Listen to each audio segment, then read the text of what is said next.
I'll mention one that put me on the side of the road that's a $20 part to carry, and that's a governor for your engine. Oh, yeah. compressor. Yeah, I bought one just because of your experience. That's where the form comes in handy. I put one on I new read after he your- did. Yeah. I read your experience and I bought a governor. Yeah. You know, I did you- one and as well. You know, the governor seems to be one of them items that either works or it don't work. It's not in between. But you actually called me on that, if you recall. I did, yeah. So, luckily we got you going on that. We did. I did drive 50 miles to get it Right, apart from that's right. O'Reilly's, but it was worth it. I was on the road the next morning. That's right. So, Can you get any diagnostics through your plug, you know, on your electronics in your engine? Or is it too early in engine? no, You can plug- if I have a code that pops up, it'll show up on my silver leaf. Oh, okay. Yeah. Do you have the codes? You keep the codes on? No, it'll tell It'll what tell the you, code is. it'll tell you, like, 020, and I'm making this number up, 024, low coolant. Oh, Or it'll say 055, something else. It'll, the silver If you have the silver. leaf will tell me, yeah. Any other questions, comments?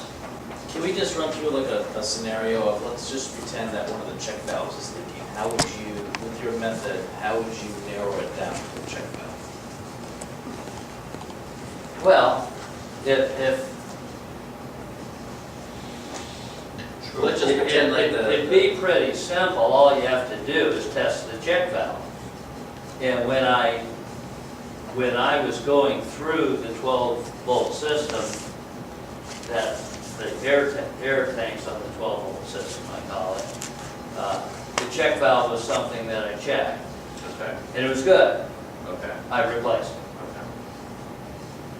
But when you go into our whatever compartment, the alcohol compartment, Yeah. and then you would hook up the 12-volt compressor with your double gauge thing. Okay, You well, would I'm find out there's going to be a leak, and then from there. Okay, I'm actually not hooking up to the compressor. What I'm doing, if you look at your diagram, you got a regulator, Right. and then you got a big T. Yep. Okay, now this line coming in is, That's your supply line to all your. right, that's your supply line coming in. Past the regulator is the stuff that comes off that is considered, that I consider the 12-volt system. Slide seals, Right. pocket doors, Right. toilets, okay? So what I do, when I tested this 1/4-inch line that went to the pocket door, I took it off here. I didn't go to the pocket door. Okay. Because I'd already looked at this line and I knew where it went. I followed it out Okay. to see where it went, so I knew what I was testing. Right. You know, just hooking up to that and having it leak, Right. okay? Yeah. I looked, where is this line going? Okay, pocket doors. Took it off of this T. Took it off of this T, okay? Hooked my gauge in, tested it, Yeah. and as I showed you, I had no leakage in 2 hours. Yeah. Put it right back on, and I took this 3/8 air line off that goes to my rear toilet. Okay. I put my 3/8 gauge in there, Yeah. hooked it up, and tested it.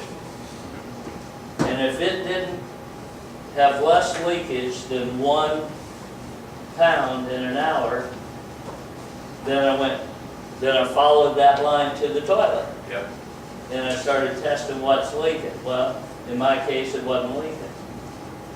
And if it was leaking, then you would just go to the toilet. If it was leaking, that line goes straight to the toilet.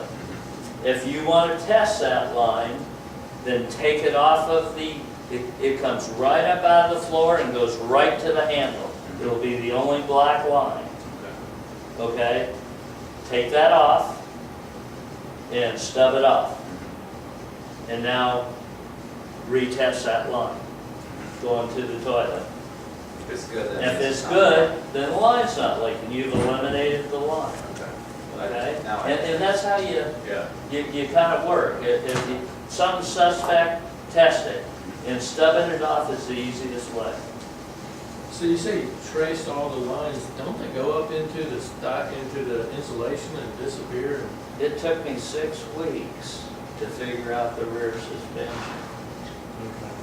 I cut a lot of zip ties, Okay. yeah, it does. Yeah. I mean, it disappears, but you can figure it out. It's really not that hard.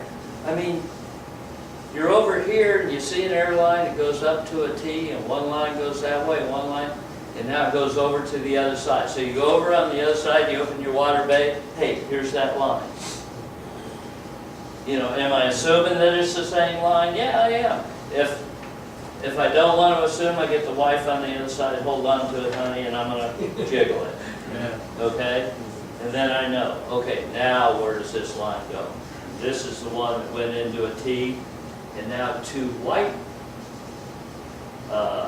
airlines went off of that and went into the coach. So I got up in the coach, got my flashlight, looked behind the refrigerator, what did I see? 2 white lines. Well, I assumed that those are coming in the coach going somewhere. So I followed those, son of a gun. One went to one pocket door, one went to the other. So I knew what that line was for. That's how I did. You know, and it took a little effort, yes. And I wrote it down so I don't forget it, you know, but it was well worth the effort. Did you pull that fridge out? I didn't have to. I can see it back there with the only thing I did pull off was the little grill in front. And got down there and I could see the airlines. They brought them up and then ran them along the floor. I could see them. Then I pulled out, I got a drawer under my refrigerator. Yeah. And then I went over to the washer dryer. I looked behind the washer dryer. I continued to see the same lines. And then I saw one go up the wall. And I make some assumptions along the road, but my assumptions ended up being right. The only place it could have been going is up to the solenoid in the closet for the pocket door. But I took the cover off in the closet to make sure, and sure enough it did. Now, the one in the back is much harder to get to the solenoid. So after verifying that the front one went to the solenoid and following that other line back to the back of the coach, I made the assumption that it went to the solenoid for the back pocket door. Even though I didn't open that solenoid, get to that solenoid, because it's much harder to get to the one in my back. You could always add pressure to it. I mean, open one end up and open the other end up and add pressure. Okay, It's the same line going through. Thank you. That's another thing that I use this for. Right. When I'm tracking airlines and I'm not sure and I'm not positive, you can hook this in and just regulate down to maybe 60 pounds. And then where it teed in and I said 2 airlines went off, I didn't feel like I needed to, but if I wasn't sure, I could have put this in the line at that 12-volt regulator, Right. and then taking that other one off, and if it's blowing air, I'm good to go. Another way to use this little tool. It's like an ohm meter at that point. You're just verifying it's. That's all, you're just verifying that that's where the air goes.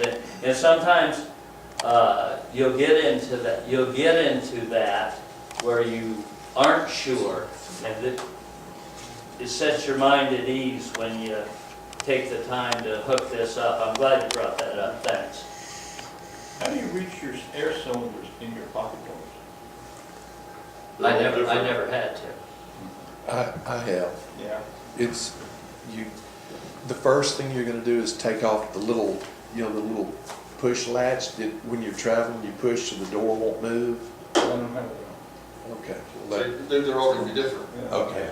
So I found mine You to just be, have to start side digging the cabinet. panels, you know, yeah. I- And eventually you'll see the round, and the They're on the top solenoid. of the door, are they? Yes. Once I tested the system and the solenoid and the cylinder weren't leaking, I went no further. It uses a tiny, like a 1/8 DOT line instead of the 1/4 inch or bigger. Any other questions? What's that on the 5-hit board? Thank you, I appreciate it. Tiny. Oh. I-